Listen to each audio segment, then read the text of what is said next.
മുകേഷിനോട് കടുത്ത അനിഷ്ടമുണ്ടെങ്കിലും MLA സ്ഥാനം രാജിവെക്കേണ്ടെന്ന തീരുമാനത്തിൽ CPM കൊല്ലം ജില്ലാ നേതൃത്വം. ജില്ലാ നേതൃത്വത്തിന്റെ തീരുമാനം സംസ്ഥാന സെക്രട്ടേറിയറ്റിൽ റിപ്പോർട്ട് ചെയ്യും. മുകേഷിന് രാജി ആവശ്യപ്പെട്ടുള്ള സമരങ്ങൾ കൂടുതൽ ശക്തമാക്കാൻ പ്രതിപക്ഷ തീരുമാനം.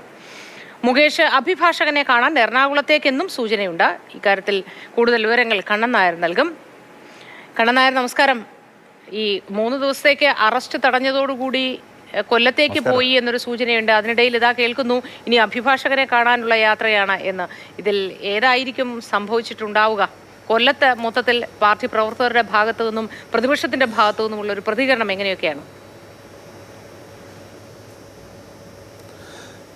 കൊല്ലം MLA M. മുകേഷ് കൊല്ലത്തെ വീട്ടിലേക്ക് എത്തില്ല എന്ന് നമുക്ക് ഉറപ്പിക്കാൻ സാധിക്കും. അദ്ദേഹം എറണാകുളത്തേക്ക് പോകുന്നു എന്നാണ് നമുക്ക് മനസ്സിലാക്കുവാൻ സാധിക്കുന്നത്. വലിയ സുരക്ഷ ഒരുക്കേണ്ട ഒരു സാഹചര്യമുണ്ട്. എന്നാൽ നിലവിൽ ഇതുവരെ പോലീസിനോട് പോലും ഈ കൊല്ലത്തേക്ക് വരുന്നു എന്നുള്ള കാര്യം അദ്ദേഹം അറിയിച്ചിട്ടില്ല. അതുകൊണ്ട് തന്നെയാണ് എറണാകുളത്തേക്ക് അഭിഭാഷകനെ കാണാൻ വേണ്ടി പോകാനുള്ള സാധ്യത പറയുന്നത്. ഒപ്പം തന്നെ വിവിധ രേഖകൾ അഭിഭാഷകന് കൈമാറേണ്ടതുണ്ട്. ഇന്നലെ കോടതിയിൽ പറഞ്ഞിരുന്നു അഭിഭാഷകനെ നേരിട്ട് കാണാൻ സാധിക്കുന്നില്ല, ഒപ്പം തന്നെ തെളിവുകൾ കൈമാറാൻ സാധിക്കുന്നില്ല എന്ന് കോടതിയിൽ പറഞ്ഞിരുന്നു.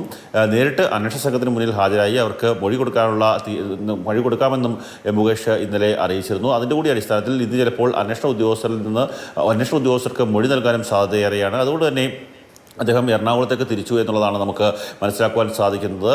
ഇന്ന് ഏറ്റവും നിർണായകമായിട്ടുള്ള ഒരു ദിവസം തന്നെയാണ്. സംസ്ഥാന സെക്രട്ടേറിയറ്റ് CPM ഇത് ചേരുന്നുണ്ട്. ആ സെക്രട്ടേറിയറ്റിൽ ഇന്ന് കൊല്ലം ജില്ലാ കമ്മിറ്റിയുടെ പൊതുവികാരം എന്താണ് എന്നുള്ള കാര്യം അറിയിക്കും, അത് റിപ്പോർട്ട് ചെയ്യും. അതിൽ നേരത്തെ ജില്ലാ സെക്രട്ടേറിയറ്റിൽ രൂക്ഷ വിമർശനമാണ് M. മുകേഷ് MLAക്കെതിരെ ഉയർന്നത്. എന്നാൽ അങ്ങനെ വിമർശനം ഉയരുമ്പോഴും പാർട്ടി അദ്ദേഹത്തിന് ഒരു സംരക്ഷണ കവചം ഒരുക്കുകയാണ്.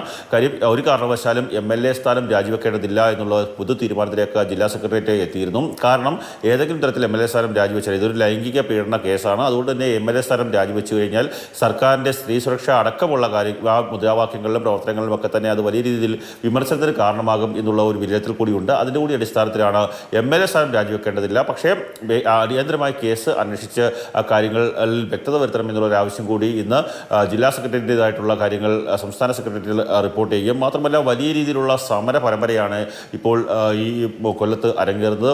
വിവിധ പ്രതിപക്ഷ സംഘടനകൾ വീണ്ടും സമരങ്ങൾ നടത്തുന്ന ഒരു സാഹചര്യമുണ്ട്. യൂത്ത് കോൺഗ്രസ് ആയാലും യുവമോർച്ച ആയാലും മഹിളാ മോർച്ച ആയാലും മറ്റ് പ്രതിപക്ഷ സംഘടനകളായാലും എല്ലാ ദിവസവും ഇവരുടെ സമരം മുകേഷ് MLAയുടെ ഓഫീസിലേക്കും അദ്ദേഹത്തിൻ്റെ വീട്ടിലേക്കുമാണ്. ഇന്ന് മഹിളാ മോർച്ചയുടെ മാർച്ച് കൊല്ലത്ത് MLAയുടെ ഓഫീസിലേക്കുണ്ട്. അതുപോലെ തന്നെ കിളികൊല്ലൂർ BJP മണ്ഡലം കമ്മിറ്റിയുടെ മാർച്ച് അദ്ദേഹത്തിൻ്റെ വീട്ടിലേക്കാണ്. അതുകൊണ്ട് തന്നെ ഈ 2 സ്ഥലങ്ങളിലും ശക്തമായ ഒരു സുരക്ഷ പോലീസ് ഏർപ്പെടുത്തിയിട്ടുണ്ട്. ഒപ്പം തന്നെ കഴിഞ്ഞ ദിവസം യുവമോർച്ചയുടെ മാർച്ചിനിടയിൽ അദ്ദേഹത്തിൻ്റെ ഓഫീസിലേക്ക് കടന്നു കയറി അവിടെ റീത്ത് വെക്കുകയും ചെയ്യുന്ന ഒരു സാഹചര്യം ഉണ്ടായിരുന്നു. അത് വലിയ രീതിയിൽ പോലീസിന് തിരിച്ചടിയാവുകയും CPM നിന്ന് തന്നെ വിമർശനം ഉണ്ടാവുകയും ചെയ്തിട്ടുണ്ട്. അതുകൊണ്ട് തന്നെയാണ് ശക്തമായ സുരക്ഷ ഏർപ്പെടുത്തിയിരിക്കുന്നത്. നിലവിൽ സംഘർഷഭരിതം തന്നെയാണ് കൊല്ലം നഗരം. M. മുകേഷ് MLAയുടെ രാജി ആവശ്യപ്പെട്ടുകൊണ്ട് കൂടുതൽ പ്രതിപക്ഷ സംഘടനകൾ സമരം വലിയ രീതിയിൽ ശക്തമാക്കാനുള്ള തീരുമാനത്തിലേക്ക് എത്തിയിരിക്കുകയാണ്.